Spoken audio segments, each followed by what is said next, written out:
Alors, recopier, compléter chaque égalité. Donc, on a la fraction 5 septièmes qui est égale à, et on vous demandait quelque chose sur 42. Est-ce que tout le monde y voit avec la chaise au milieu là? C'est bon, Maëva? Oui.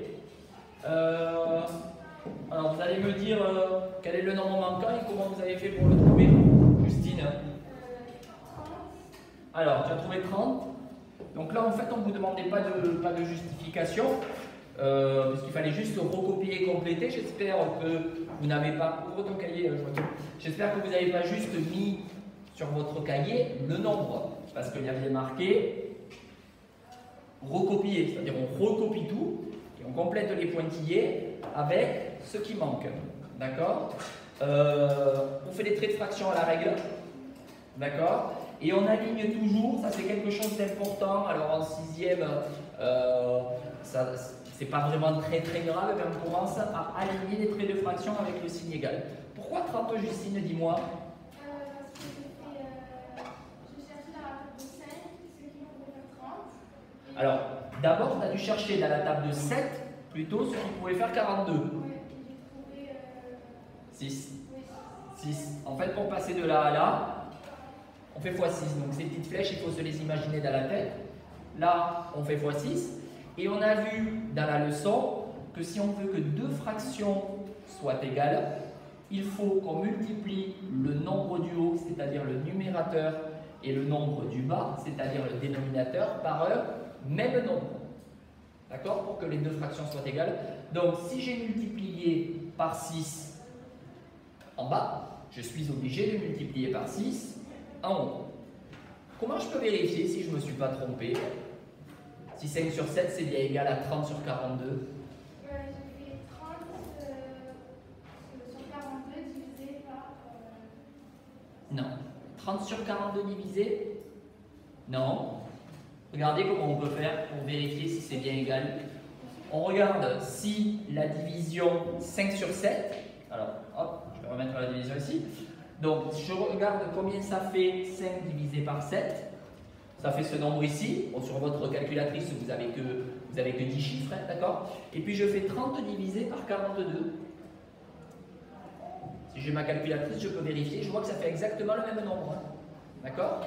Donc, comme ça fait le même nombre, ça veut dire que les deux fractions sont bien égales. Ça, c'est un moyen de vérification. Hein, d'accord? On ne fait pas cette méthode pour trouver le nombre manquant. On utilise la méthode de la calculatrice pour vérifier son résultat. Donc là, c'était 30, je le remets. Ok, le suivant. Emma. 21. Alors, comment tu as fait pour trouver 21? Oui, et il faut multiplier par combien pour aller de 6 à 18? Par 3, d'accord? Donc je fais 7 fois 3, 21. Très bien. Pierre, combien tu as trouvé pour le suivant? Est-ce que tu l'as fait, Pierre? Pourquoi? T'as pas compris? Et les deux premiers, tu les avais fait? Ok. C'est quoi qui t'a gêné? C'est que le nombre soit plus petit. Eh oui, c'est que le nombre soit plus petit, mais c'est pas gênant. Puisque dans la règle, on a vu qu'on pouvait passer par une multiplication ou alors par une division. Et de 20 pour aller à 5, on divise par combien? Lénie? Par 3, non. Par 4. Donc, en bas, je vais aussi diviser par 4. Et 28 divisé par 4, ça fait 7. Pour ça, les petites flèches, je ne les marque pas normalement. Il y a une question? C'est pour l'autre. Est-ce que vous avez des questions? Vous comprenez ou pas? Donc, multiplication ou division, est-ce que ça marche avec moins et avec plus? Non. Non, hein? D'accord? Dans la propriété qu'on a vue dans la leçon, c'est un quotient ne change pas ou une fraction ne change pas lorsqu'on multiplie ou que l'on divise le numérateur et les dénominateurs par un même nombre. Et celui-là, c'est un petit peu le même principe. Pour aller de 36 à 4, donc c'est aussi une division. D'accord, Mathilde? Par combien on divise pour aller de 36 à 4?